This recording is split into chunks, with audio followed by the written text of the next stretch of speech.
Okay, next we have Dr. MARIAN PAULY. She is the head of the Department of Oculoplasty, Ocular Oncology and Orbit, Giridharai Hospital.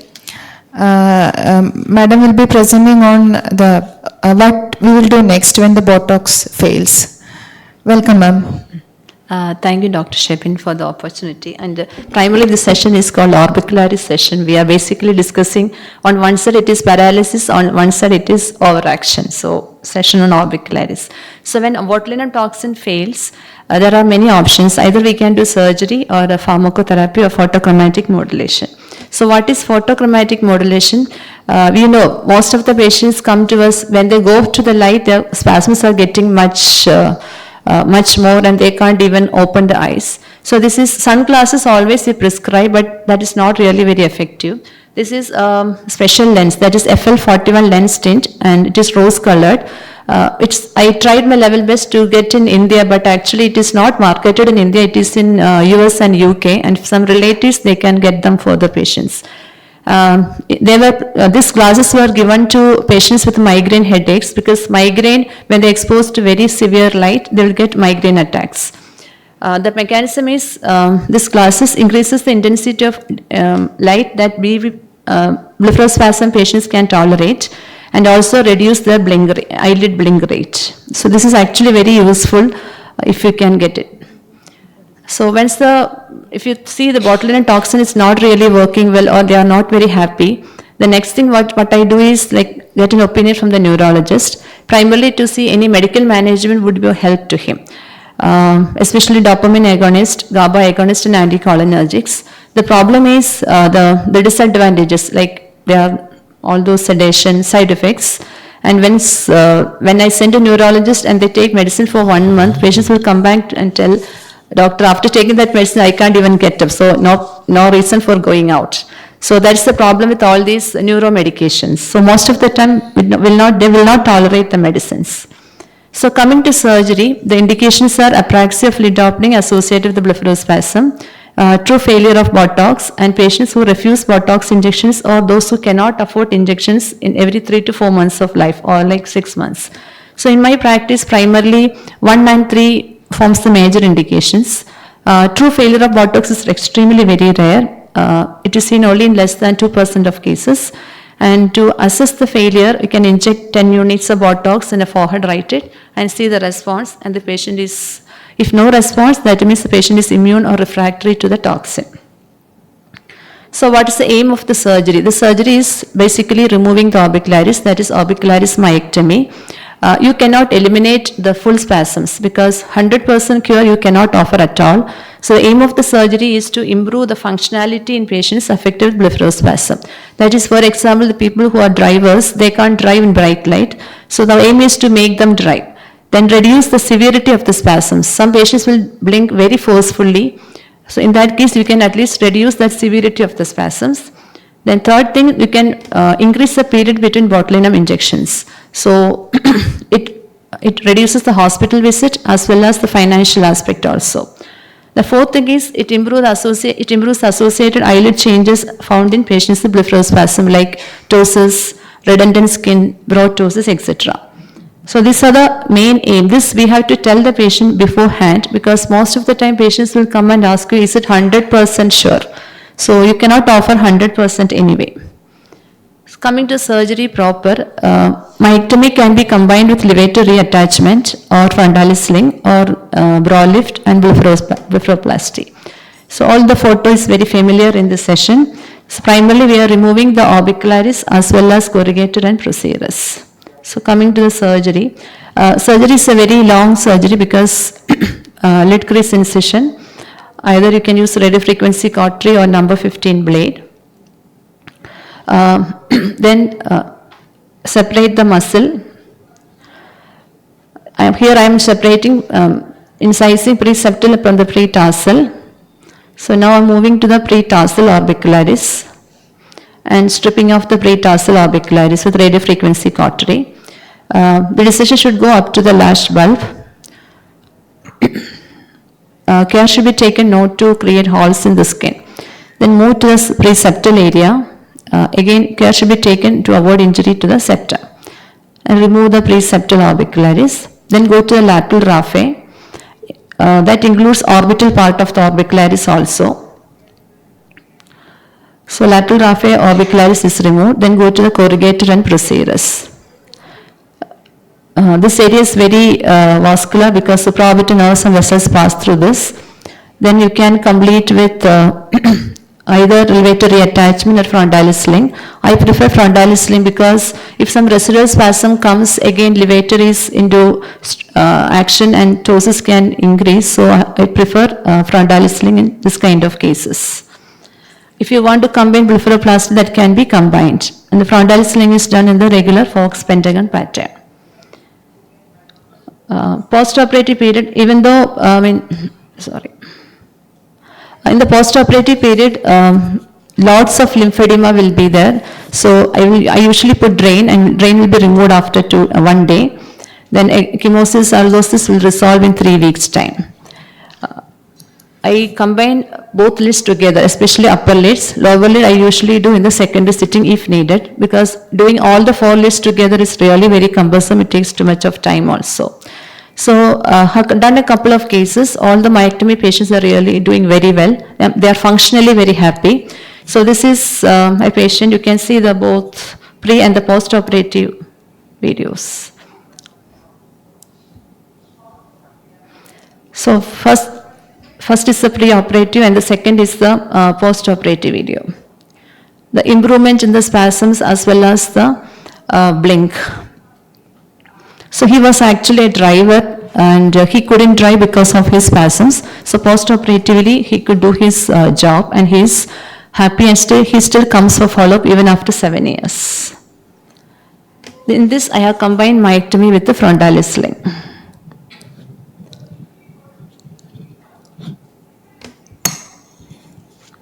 So in another case, frontalis suspension alone can be done.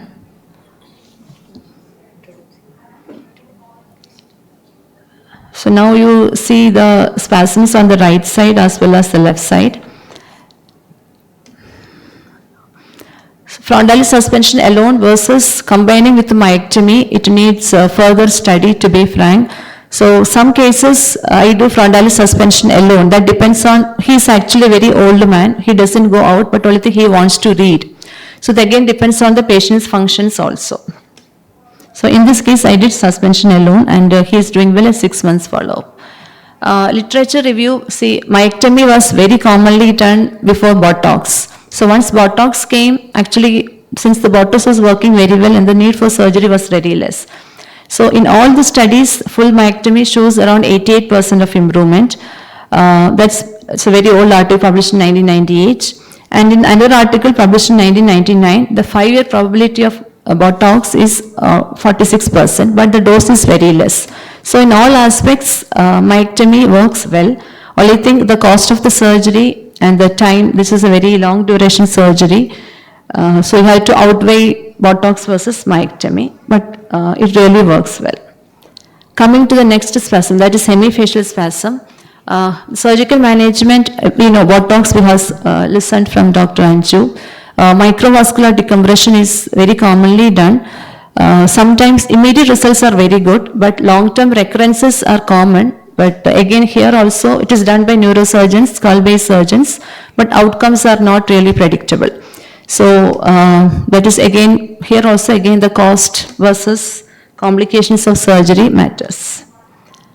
So to conclude, myectomy will definitely help in benign essential blepharospasm versus ALO and very gratifying results. It improves the quality of life, that's the most important thing. Another thing is it will reduce the hospital visits. Like this is a lifetime disease and they have to visit the hospital every 6 months. Not only the patients, the attender, then the transportation charges, registration fees. So combining everything, I think surgery works better in the long term. And even if some residual spasm is there, the dose of Botox which we give is very less. So I had 1 or 2 patients which I do give little bit of Botox, like 6 units after myectomy, because they are all people like teachers, bank managers, that kind of professionals. So thank you so much. Thank you, Dr. Marian, for that wonderful presentation. As always, Next, I think we'll move on to the discussion part before the last one. Okay. Any doubts? I'm sorry, I'm committed in another session for PG. Yeah. This is,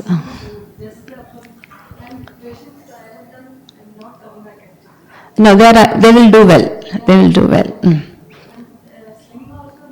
Yeah, actually sling also need not do, but like, sometimes when they get, become very old, this aponeurotic ptosis might cover something. So I will just combine with the sling so that 100% safe. Fox Pentagon. Open sky. That was good. Yeah. And one more thing, Botox, if you repeat very frequently also, it won't act. Yeah. It is said that they develop antibodies. And once a year, how frequently do you give Botox? 6 months, 9 months. Yeah. I think RCC people give every 3 months. Yeah. And do you keep the Botox after the thing? I keep after dilution. No, I know, up to 2 weeks, or No, can you before that- freeze and use it? Has anybody done that? Can you freeze and use it again? 3 months, it's okay. Okay. Yeah. 3 months, -4 degrees. That is in the fridge, no? Okay. Yeah. Even.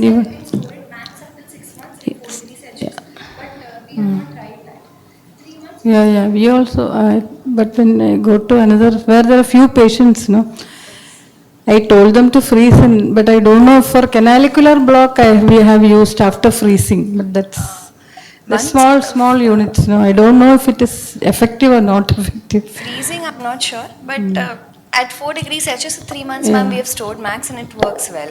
Though literature there's a paper by, I think, Dr. Shom and et al., and they say up till 6 months also the Botox efficiency will not change if you store it at 4 degrees Celsius.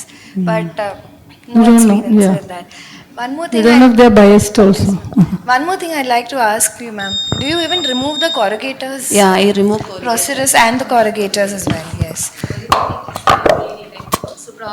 Sometimes some anesthesia, it is only temporary what I have seen, but I remove. Otherwise, the results I don't know. In initial cases, I didn't remove, but they had a little bit of residual spasms. Then I had to, yeah. I've removed. Yeah, I keep drain just to prevent hematoma, because hematomas on day 1, day 2, it's very, doesn't look very nice to the patient. And to the attendant, not only to the patient, its attendants are really scared of you. Doctor, will it go? All those questions will come. So I actually mix the dexamethasone along with xylocaine, so the poster of edema is a little even less.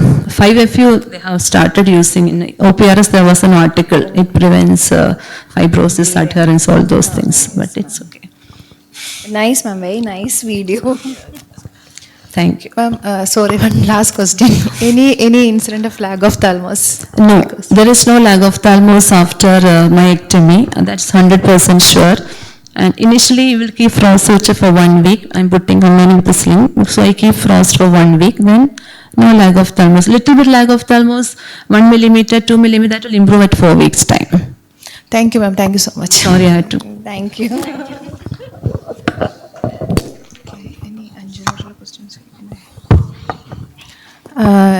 So, next, Anju, I have a question. So, any side effects you have noticed after giving these Botox injections? Initially, when I started giving botulinum toxin, I noted that there was lag of thalmus for the patients. So maybe improper technique would have led to that. But now patients complain of minimum lag of thalmus and associated problems. Another thing, one of my patients for whom I had given a lacrimal gland botulinum toxin, he complained, he came with bilateral ptosis. Yes, that I want. So bilateral ptosis, this particular patient, what I noticed was he had deep set eyes and the lacrimal gland was a little tricky to identify. In the hindsight, I felt I should have taken him up in the operation theatre and then everted the lid and exposed the lacrimal gland and probably would have done a better job.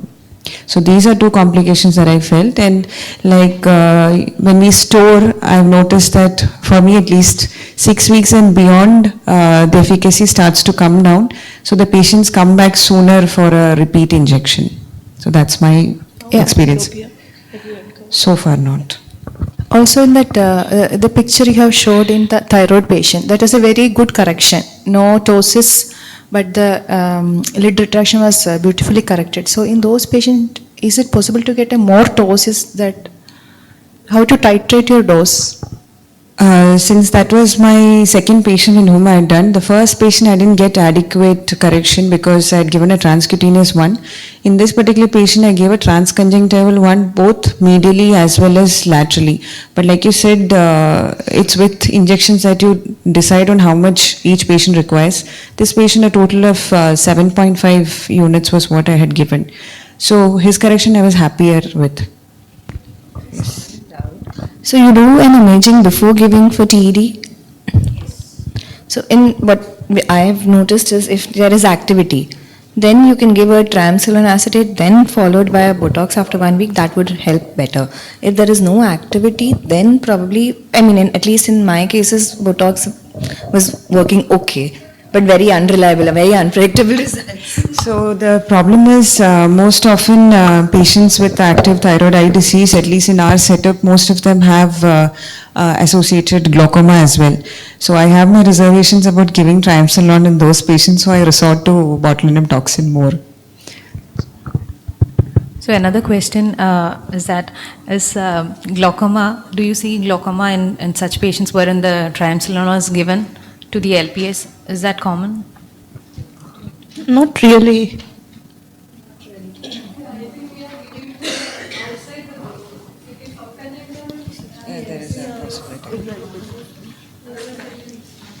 It acts as a depot, and as ma'am said that it's in the lid. So we have not really observed that much. The systemic absorption is also very minimum when you give it as a depot in the lid. So not much. Oh, yeah. And one more thing, which is the preferred route? Is it the transconjunctival or the transcutaneous? I think it's subjective. That is in the surgeon's or the injector's hand. I think it's subjective, whatever you're comfortable with, as long as you don't go and poke the globe. So,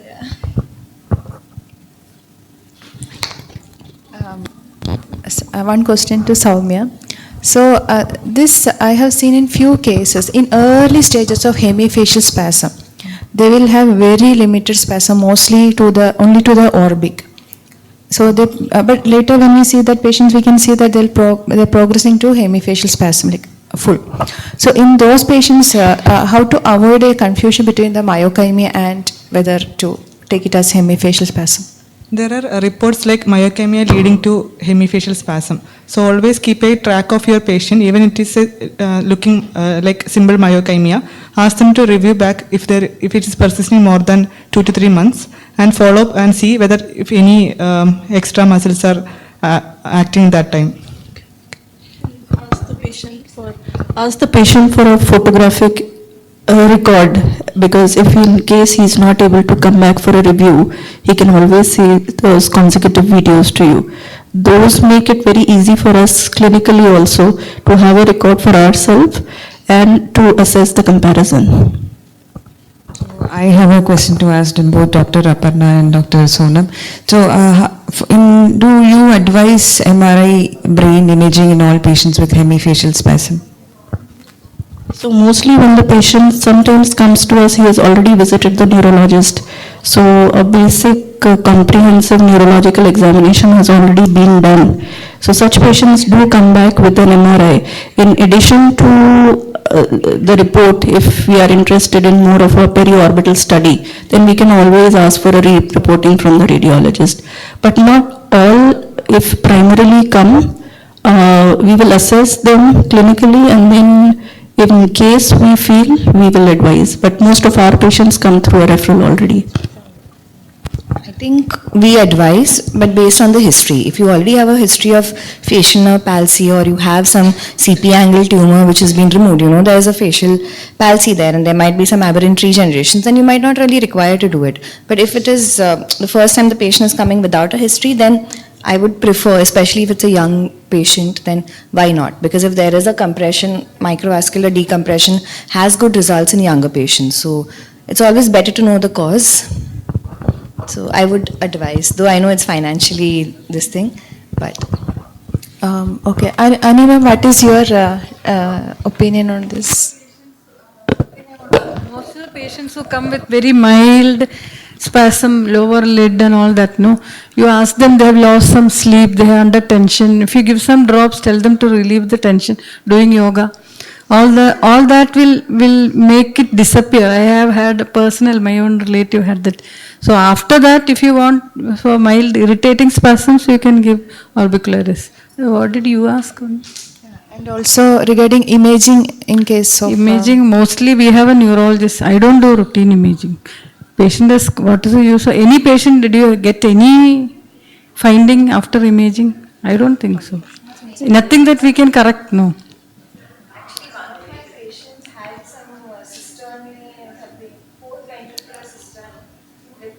HFS not resolving even with botulinum toxin, maybe like around 6 weeks max effect. So we thought maybe it's a Botox problem, but then he said he'd got imaging done previously and we reviewed it. That time nothing was there. Then when we repeated a fresh imaging, he had a long-standing history of some 7-8 years. And then there was some like fourth ventricular systole, some issues in the brain, and then he had to undergo surgery for that. So that was one patient out of so many patients that we found something.